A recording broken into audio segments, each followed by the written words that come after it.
morning, student. Today we will continue the learning topic of fundamental unit of life.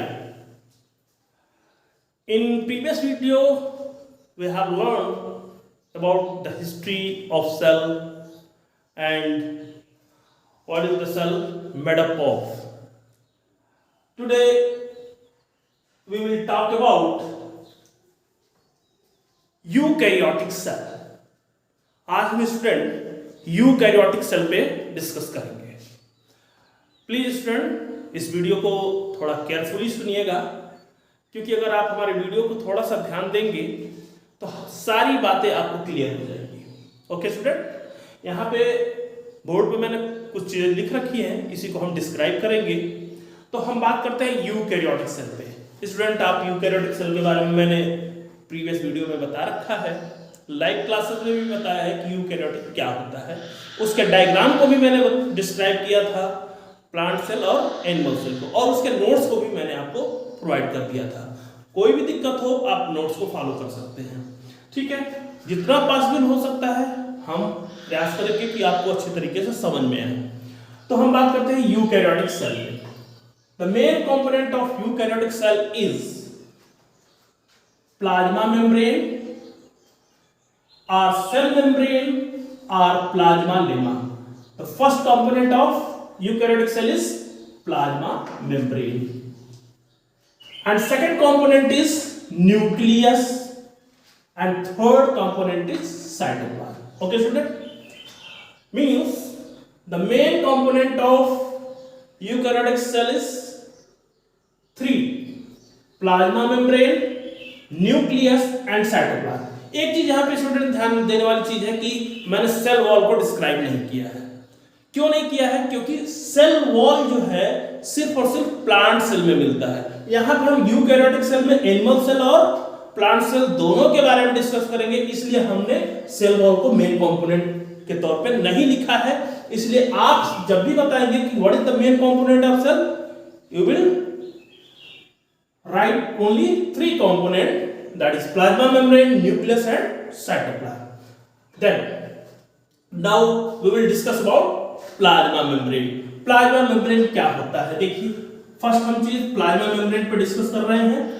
तो plasma membrane को पढ़ने से पहले हम दो चीजों पे डिस्कस कर लेंगे.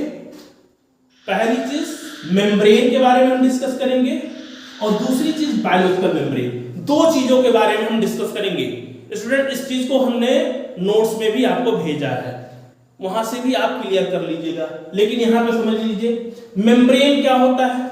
तो नेचर में मेम्ब्रेन जो है चार टाइप के होते हैं, 4 टाइप के मेम्ब्रेन होते हैं. पहला मेम्ब्रेन इम्परमिएबल मेम्ब्रेन होता है. इम्परमिएबल मेम्ब्रेन का मतलब होता है कि ऐसा मेम्ब्रेन जिससे कुछ भी अंदर ना आ पाए, ना तो सल्यूट अंदर आ पाए, ना तो सॉल्वेंट अंदर आ पाए. इसका बेस्ट एग्जांपल है, इम्परमेबल मेम्ब्रेन का बेस्ट एग्जांपल है एग सेल,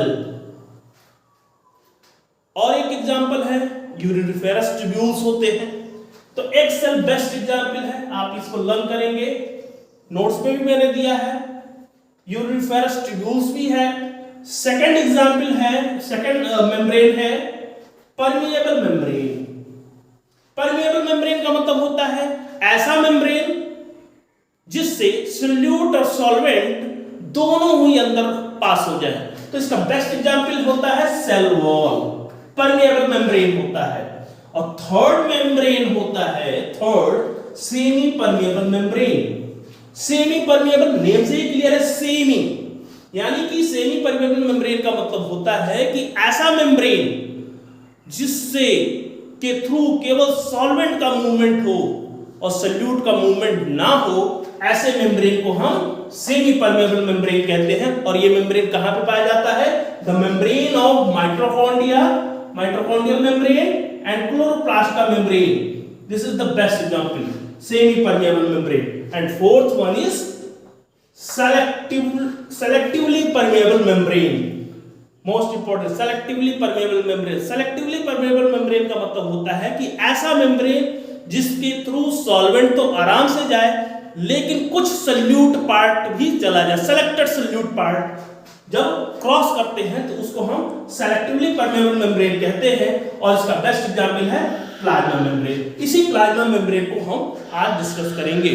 तो पहली चीज आपने क्या समझा कि प्लाज्मा मेम्ब्रेन कैसा होता है, सेलेक्टिवली परमेबल मेम्ब्रेन होता है। इसके अलावा भी मैंने 3 मेम्ब्रेन और भी बताए आपको, तो आपको प्लाज्मा मेम्ब्रेन के बारे में पता होना चाहिए कि plasma membrane is a selectively permeable membrane.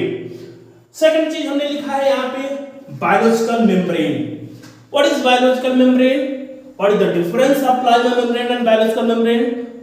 Student यहाँ पे आप थोड़ा सा क्लियर कर ले, biological membrane is the combination of plasma membrane and subcellular membrane. अब ये सबसेलुलर मेम्ब्रेन क्या है, तो सबसेलुलर मेम्ब्रेन का मतलब ये होता है स्टूडेंट कि जो सेल के अंदर जो साइटोप्लाज्म में सेल ऑर्गेनेल्स होते हैं जैसे कि माइटोकॉन्ड्रिया, वैक्यूल, एंडोप्लाज्मिक रेटिकुलम, इनके जो मेम्ब्रेन होते हैं उनको हम सबसेलुलर मेम्ब्रेन कहते हैं। तो इस तरीके से सबसेलुलर मेम्ब्रेन और प्लाज्मा मेम्ब्रेन दोनों मिलके जो है बायोलॉजिकल मेम्ब्रेन का फॉर्मेशन करते हैं। Clear student. अब इसके बाद हम डिटेल स्टडी करेंगे प्लाज्मा मेम्ब्रेन के बारे में। ओके स्टूडेंट, तो प्लाज्मा मेम्ब्रेन के बारे में हम स्टडी करें। स्टूडेंट अब हम बात करते हैं प्लाज्मा मेम्ब्रेन की। प्लाज्मा मेम्ब्रेन तो पहले स्टूडेंट इसके हम कंपोजिशन की बात करें कि प्लाज्मा मेम्ब्रेन किन किन चीजों से मिलकर बना है। What is the component of plasma membrane. तो स्टूडेंट यहाँ पे बेसिकली 3 चीजें हैं, 3 कंपोनेंट हैं प्लाज्मा मेम्ब्रेन के। पहला है प्रोटीन जिसका परसेंटेज है 58 to 59%। सेकंड है लिपिड जिसका परसेंटेज है 40% एंड थर्ड है कार्बोहाइड्रेट एंड पॉलीसैकेराइड्स, इसका परसेंटेज है 1 to 2%। डिफरेंट बुक्स में थोड़ा सा स्लाइटली डिफरेंट हो सकता है, वो मैटर नहीं करता है। यहाँ पे हमने अपने तरीके से मैंने लिखा है इसको, आप डिफरेंट बुक में अलग अलग परसेंटेज पढ़ सकते हो, तो कुछ भी मैटर नहीं, आप वो भी सही है, वो भी पढ़ सकते हैं। ठीक है, तो ये तो हो गया कंपोजिशन, प्लाज्मा मेम्ब्रेन के कंपोजिशन क्या क्या होते हैं। इसके बाद हम बात करते हैं कि इसके मॉडल पे, प्लाज्मा मेम्ब्रेन का मॉडल कैसा होता है, किस तरीके का होता है। तो मॉडल पे स्टूडेंट डिफरेंट साइंटिस्ट ने डिफरेंट व्यूज दिए हैं। तो यहाँ पे बेसिकली जो मॉडल है वो 3 मॉडल को बताया जाता है। पहला मॉडल है sandwich model. It was proposed by Danielli and Davson in 1935। Danielli and Davson ने सैंडविच मॉडल को बनाया था। सेकंड है यूनिट मेम्ब्रेन मॉडल, इसको स्टूडेंट रॉबर्टसन ने बताया इन 1959 में। और third one is fluid mosaic model. It is the most accepted model which was proposed by S.J. Singer and G. Nicholson in 1972। तो यहाँ पे हम स्टूडेंट दो जो नेम है इसको सिर्फ हम याद रखेंगे, आपके एनसीईआरटी बुक में नहीं दे रखा है। आपको सिर्फ फ्लूइड मोज़ेक मॉडल के बारे में स्टडी करनी है कि फ्लूइड मोज़ेक मॉडल कैसा होता है और सिंगर और निकोलसन ने किस तरीके से दिया है। तो स्टूडेंट इसको हम समझने के लिए डायग्राम के थ्रू समझेंगे।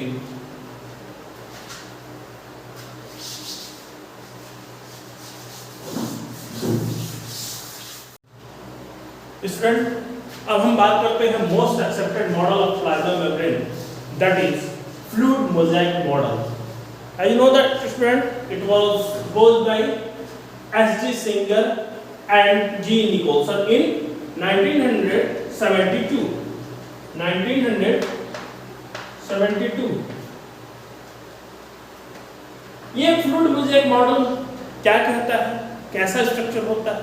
तो स्टूडेंट आपको बताएं कि फ्लूइड मोज़ेक मॉडल कहता है कि जो प्लाज्मा मेम्ब्रेन होता है वो लिपिड बाइलेयर होता है, यानी कि जो लिपिड होता है वो बाइलेयर होता है। और कौन सा लिपिड होता है, फॉस्फोलिपिड, यानी कि एक आउटर की तरफ और एक इनर की तरफ। ये जो मैंने बना रखा है एक ग्लोबुलर स्ट्रक्चर, यहाँ पे आप स्टूडेंट देख रहे होंगे कि ग्लोब लाइक स्ट्रक्चर, और इस पे 2 लेग की तरह एक सीधा और एक टेढ़ा से मैंने बना रखा है। तो इसका भी कुछ सिग्निफिकेंस है। ये जो ऊपर और नीचे मैंने दो बना रखे हैं, दो लेयर है, तो ये आउटर लेयर है। इस आउटर लेयर को हम आउटर लेयर पे एक जो ग्लोबुलर स्ट्रक्चर है उसको हम फॉस्फोलिपिड हेड बोलते हैं। हेड जो ग्लोबुलर स्ट्रक्चर है, ऐसे स्ट्रक्चर है और एक इस तरीके से, तो इसको हम ऊपर वाले को हेड बोलते हैं और नीचे वाले को टेल बोलते हैं। और ये फॉस्फोलिपिड है, फॉस्फोलिपिड का स्ट्रक्चर है ये। तो जो फॉस्फोलिपिड हेड होता है वो हाइड्रोफिलिक होता है। हाइड्रोफिलिक मींस वाटर लविंग होता है, और जो टेल है वो होता है हाइड्रोफोबिक, यानी कि वो वाटर से डरता है, वाटर को पसंद नहीं करता है। तो हाइड्रोफिलिक और हाइड्रोफोबिक का मतलब है, फिलिक मतलब जो वाटर लविंग हो और फोबिक का मतलब जो वाटर हेटिंग हो।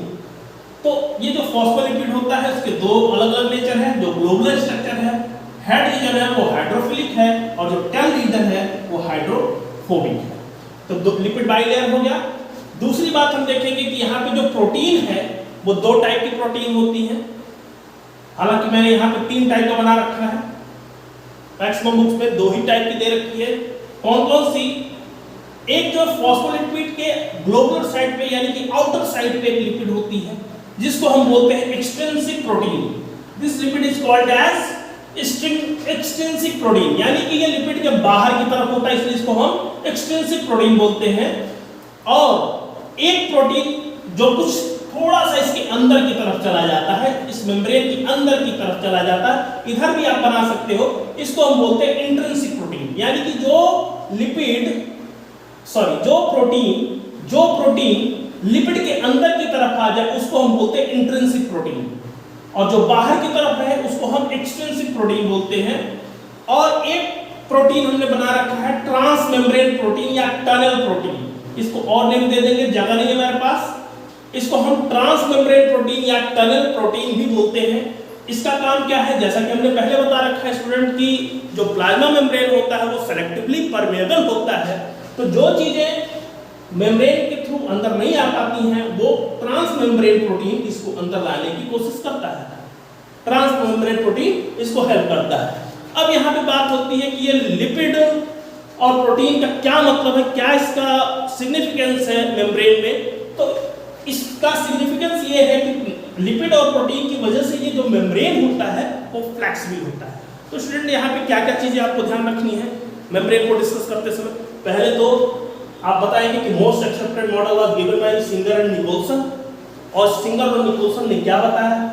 सिंगर और निकोलसन ने ये बताया कि मेम्ब्रेन जो होता है लिपिड और प्रोटीन और कार्बोहाइड्रेट का बना होता है, जिसमें जो लिपिड होता है वो फॉस्फोलिपिड का होता है, बाइलेयर होता है यानी कि 2 लेयर होता है।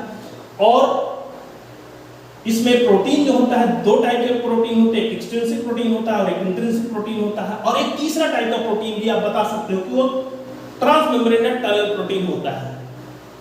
अब इसमें हम फ्लूइड मोज़ेक मॉडल क्यों बोला गया, इस पे भी थोड़ा सा डिस्कस कर ले। फ्लूइड मोज़ेक मॉडल इसलिए बोला गया कि इसमें देखा गया कि जैसे ये आइसबर्ग की तरह लगता है, ये जो प्रोटीन है वो आइसबर्ग की तरह है और ये फ्लोट करते रहते हैं समुद्र में, सी में। किसके सी में? कौन से सी में? फॉस्फोलिपिड के सी में ये फ्लोट करते रहते हैं प्रोटीन, इसलिए इसको हम फ्लूइड मोज़ेक मॉडल कहते हैं। यानी कि जो प्रोटीन है एक फॉस्फोलिपिड के सी में फ्लोट करता रहता है, इस वजह से इसको हम फ्लूइड मोज़ेक मॉडल कहते हैं। ठीक है, अब इसके बाद हम थोड़ा सा इस पे हम डिस्कस कर लेंगे कि इसका फंक्शन क्या है। What is the function of plasma membrane? Function क्या होता है प्लाज्मा मेम्ब्रेन का? ठीक है, तो अब हम बात करते हैं function of plasma membrane, cell membrane. Before starting the function of cell membrane, मुझे एक चीज बतानी भूल गई थी कि सेल मेम्ब्रेन टर्म किसने दिया था। सेल मेम्ब्रेन टर्म किसने दिया था तो वो नोट कर लेंगे। सेल मेम्ब्रेन टर्म किसने दिया था? तो कॉर्ल नेगली साइंटिस्ट हैं, कॉर्ल गेली ने टर्म सेल मेम्ब्रेन दिया था। Term cell membrane was given by Corneglia in 1855 और plasmalemma term, cell membrane को हम प्लाज्मा लेमा भी बोलते हैं। तो प्लाज्मा लेमा टर्म किसने दिया था?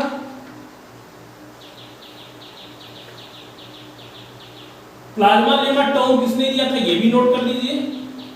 इसको दिया था प्लोव ने दिया था, प्लोव इन 1931। तो ये दो चीजें छूट गई थी, इसको आप नोट कर लेंगे कि term cell membrane was given by Cornegli and plasmalemma term given by Plowe in 1931। अब हम स्टूडेंट बात करेंगे इसके फंक्शन की बात करेंगे। तो फंक्शन में देखें तो इसका पहला फंक्शन है provide shape to the cell. Plasma membrane का पहला फंक्शन है कि सेल को शेप देता है, it provide shape to the cell. Second function है it protect the cell from injuries. अब ये प्रोटेक्शन करता है तो इंजरीज को भी रोकेगा, किसी भी इंजरीज से रोकता है। Next function is it act as a channel. अब कैसा चैनल? एक चैनल हो जाता है कि आउटर सराउंडिंग और इनर सराउंडिंग, यानी कि सेल के अंदर वाले सराउंडिंग से और सेल के बाहर वाले सराउंडिंग के बीच में एक चैनल की तरह काम करता है, तो act as a channel. Next function है allows the entry and exit of selected substance, यानी कि कुछ सेलेक्टेड सब्सटेंस को ही बाहर जाने देता है और सेलेक्टेड सब्सटेंस को ही अंदर आने देता है। इसलिए हम प्लाज्मा मेम्ब्रेन को क्या बोलते हैं? सेलेक्टिवली परमिएबल, सेलेक्टिवली परमिएबल बोलते हैं इसी कैरेक्टर की वजह से, क्योंकि कुछ ही सेलेक्टेड चीजों को अंदर आने देता है, कुछ सेलेक्टेड चीजों को बाहर जाने देता है, इसलिए इट इज कॉल्ड है सेलेक्टिवली परमिएबल। नेक्स्ट फंक्शन है मेक जंक्शन। ये जंक्शन बनाने का काम करता है, और जंक्शन बनाता है तो यहाँ पे जंक्शन दो टाइप के आप बोल सकते हैं। एनिमल में अगर प्लांट में अगर जंक्शन बनता है, प्लांट जंक्शन को हम बोलते हैं, प्लांट जंक्शन को हम बोलेंगे प्लाज्मोडेस्मेटा। प्लाज्मोडेस्मेटा नोट करिएगा।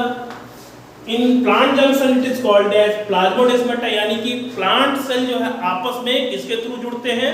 प्लाज्मोडेस्मेटा के थ्रू जुड़ते हैं। और एनिमल